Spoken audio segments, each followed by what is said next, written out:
Good morning, everyone. In the last class, we have discussed how to compile the file, how to run the file, how to save the file, and the most important concern, what I have discussed in the last class, that when you compile your program, a bytecode gets generated. And thing I have discussed that it is not mandatory that your Java program name should be same as the name of class. The reason behind, when you compile your program, the bytecode gets generated with the same name as a name of class. So either you have to remember two names, your Java file name and your class name, because at runtime you have to specify the name of the bytecode. So if you do not want to confuse with two names, you can take the same name as a name of class. So if anybody is asking that is it mandatory to save the file with the same name as a name of class, the simple answer is no. But in this case, you have to remember the class file name, because at runtime you need to specify the class file name. Now, my second question from all of you, that what happens if I am going to create two class in a single program? So let's say in the given slide, there is a class ABC, and there is a class XYZ. Now, when we will compile this program, what will be the name of the bytecode? Just think.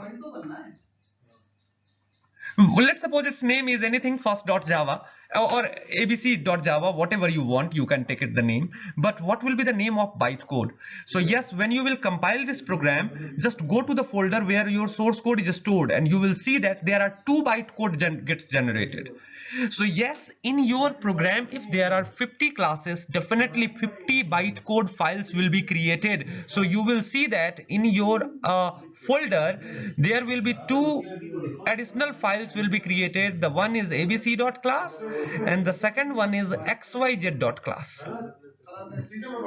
Now, at runtime, what you need to mention, ABC or XYZ? What happens if you are going to write Java XYZ?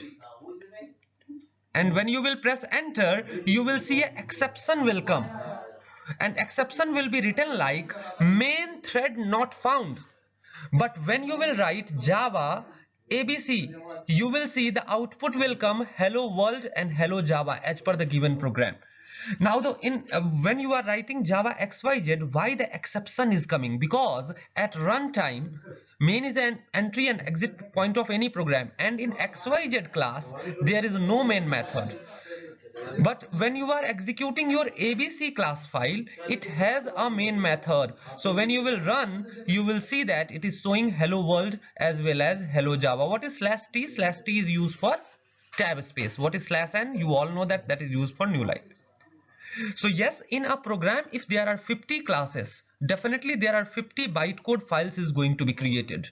Now, which bytecode file you need to use for run the application? The bytecode file which is containing the main method that you need to run. So take care about this point. So if your program has 50 classes, 50 bytecode file will be created. And which bytecode file you need to run? The class which is containing main method that you need to run, because main is the entry and exit point of any program that you know from C and C++ onwards.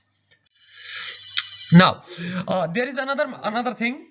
In the slide you are looking, there is a class ABC and there is a class XYZ. Now my question is that can a single program can contain multiple main method in Java?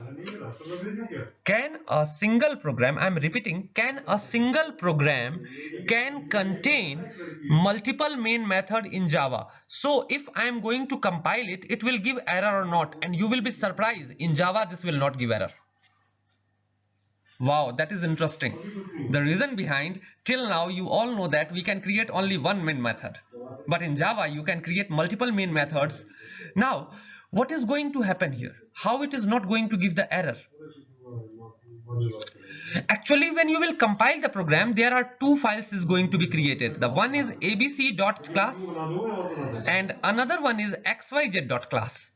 Now, these both class are independent from each other. If the main methods are defined within the same class, two main methods are defined within the same class, then I can think about error. And one more thing I want to interrupt you here, that in Java you should be very concise while you are saying about errors.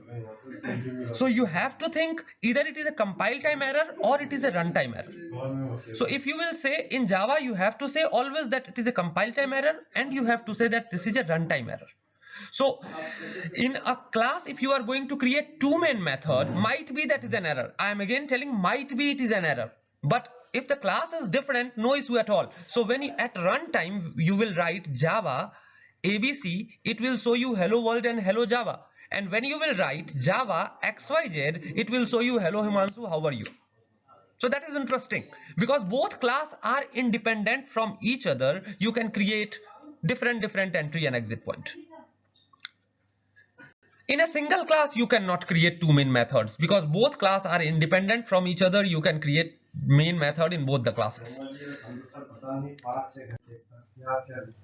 Now, my question is again from you that look at the slide and tell me, is this right or wrong?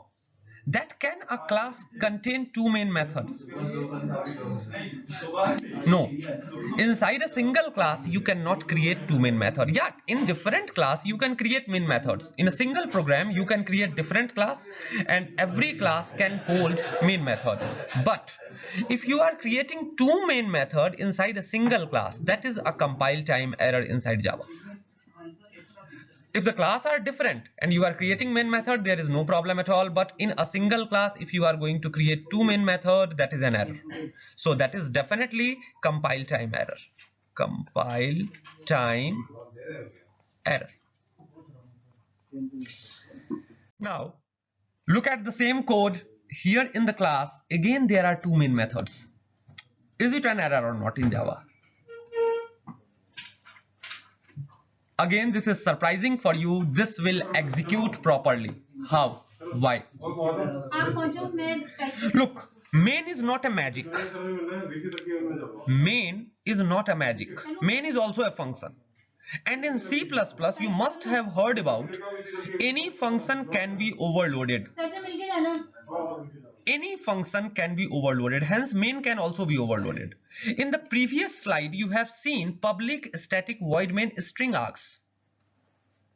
Same thing written two times in the same class. Here I have created two main method, but if you will see, both the main method has different argument. So here main method is overloaded. Yes, we can overload the main method also inside the Java. So we can create multiple main methods and methods can also be overloaded. Main is not a magic. Main can also be overloaded inside the Java. And when you will execute, the question arises, which main is going to be executed? The main which is containing command line argument is going to be executed. Otherwise, the main which is not containing command line argument is not going to be executed.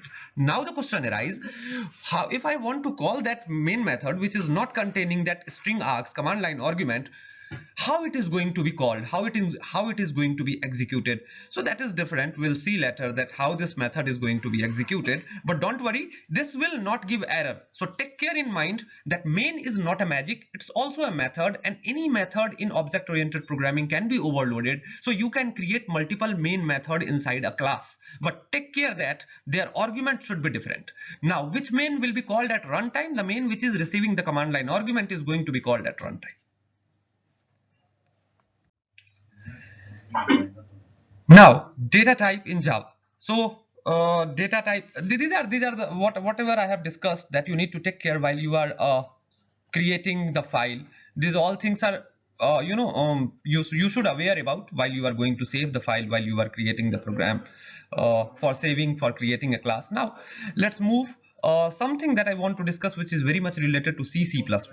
So data type definitely are of two types, primitive as well as non-primitive. Primitive is integer, character, byte, short, long, float, double, boolean, character. Non-primitive like classes, interfaces, array. There is a new term you are listening, interfaces. So definitely there is a this is a used topic in Java. We'll discuss in detail while this topic will come.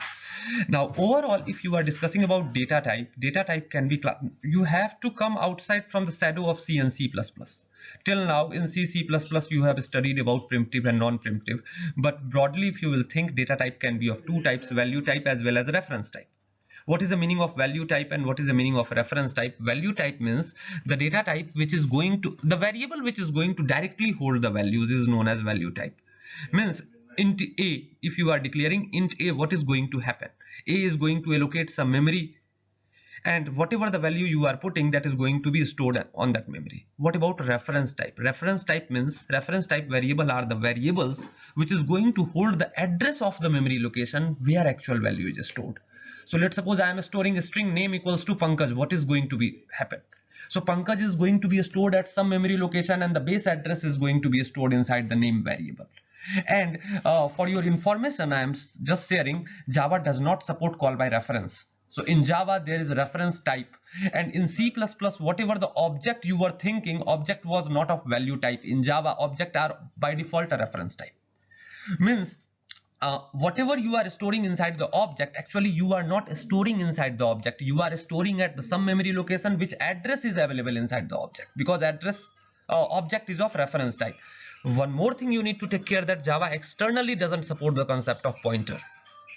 So you cannot access directly with the you cannot play directly with the memory. You have the reference type, you know everything, but you cannot directly access the memory. So that is about the difference of C, C++ and Java. And in the further next classes, I'll discuss about rest of the things about data types as well as how to create small programs in Java. So thank you very much for the day. Thank you.